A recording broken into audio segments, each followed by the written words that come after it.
I was doing time in the universal mind. I was feeling fine.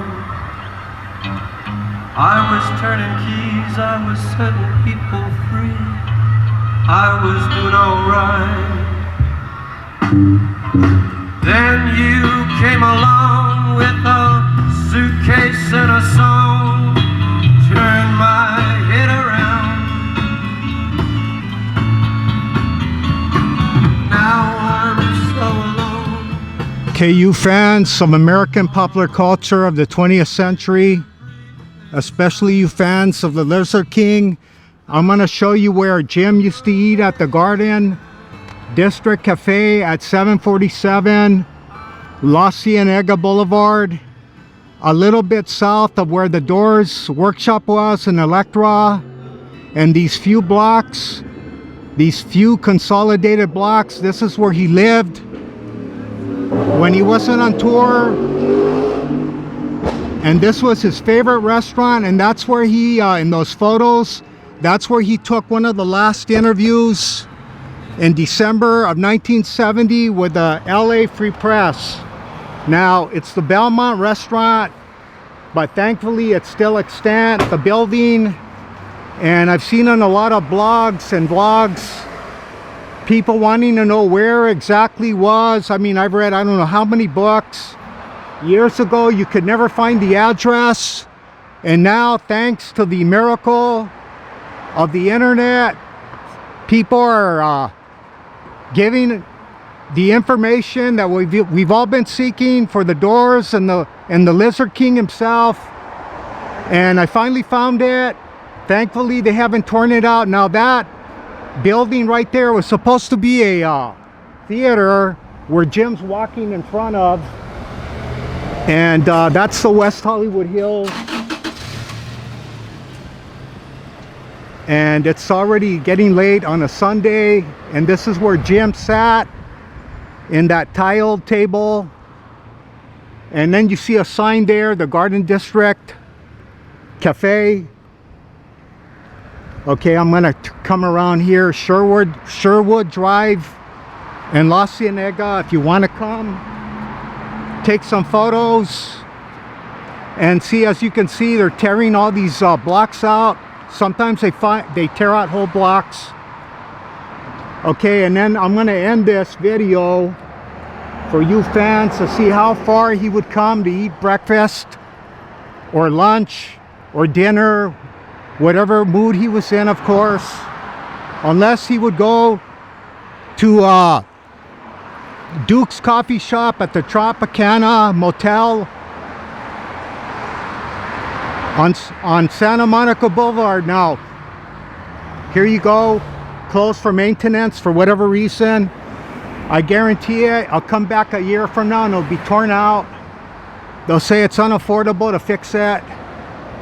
And then he's stumbling right here in front of this building that was once a theater, and then you see those tables with those umbrellas, but they've added on obviously this bump out.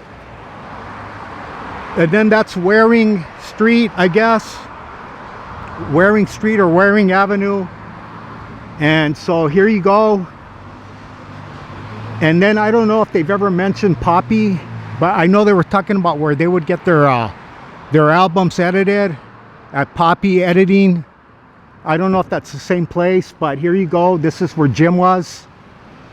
And that's 755. And then you see like in the photo, you see the Garden District Cafe sign.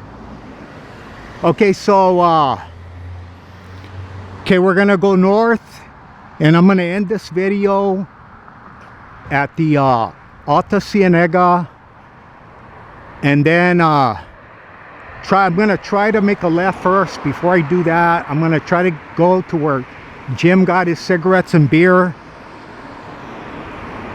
while he was recording LA Woman, or when he would go to the Doors offices to answer his mail, or have take his new batch of poems that he would have Kathy Lisiandro type up, collate, organize. Okay, so let me cross the street. Here comes a bunch of cars. It's like a freeway. Okay, So mostly this part of West Hollywood, it's still extant. Of course, these are new shops. Let me get a shot there. That's what Jim would have seen in all the years from pretty much from March of '66 when they started at the London Fog, and then becoming the house band of the Whiskey, and then of course moving Pam from Rothdale Trail in 1968 to Norton Avenue at 8214. Okay, so here we're gonna go north so you fans all over the world can see how far Jim would walk from either Electra, maybe he had business with Jack Holtzman, or just sauntering along his lair, like I said, the lair of the Lizard King, where he felt comfortable. Okay, now we're gonna try to make a left. The traffic is getting really bad. It's about 10 a.m. now, and there, right there, is where the Clear Thoughts building was, where Themis was, and I already did that video in the preceding sequence. And as you can see, it was once for a long time, it was once a Persian rug shop. Now here you go, this is where the phone booth, the topless bars where Jim used to sit and do a lot of poetry. That's where he got the line, "I never saw a woman so alone," in that parking lot, ripped out. And in this corner to my left is where the Extension, that was another bar. I don't know if it was a bar or a topless bar. I doubt if it was a topless bar, but that's, everybody asked where was the phone booth. It was on that corner. That's the northwest corner. And then that right there where that CVS is, that used to be Art Linkletter's bowling lanes from 1946 to the 1970s until they turned it into a roller rink for disco. Okay, here we go. I'm gonna try to see if I can get off. That's where the telephone topless bar was. Here's Monaco Liquors. Okay, let me pull over. And it was boarded up, but they reopened it as West Hollywood. As you can see, West Hollywood Liquor. But this is where Jim spent a lot of money. He even had an open account. He had a tab where he just walk across from the doors. Offices right there, and as you can see, it looks like they're gonna tear it out when they put those green tarps right there. I promise you, you come back and it will be torn out. But here you go. He'd make a beeline when he got thirsty. And of course, Bill Siddons, the manager at the time when they were recording LA Woman, he said in in a couple of hours while they were sitting there, he saw Jim down 36 beers all in a row. Okay, here you go.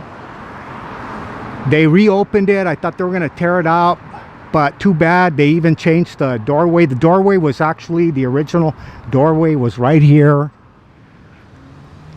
And this is where he crossed. This was the original entrance right here. Right here. And that's the, at least that's the original sign of Monaco Liquor. And then here's where he did a lot of poetry while watching the women dance. He'd do a lot of interviews right here. And now, as you can see, it was once a bank. That's gone. And then it was a tanning salon. And then a lot of people wonder where was the Extension, where he did a lot of interviews. He did the 1969 Rolling Stone interview right there in that corner in the Extension.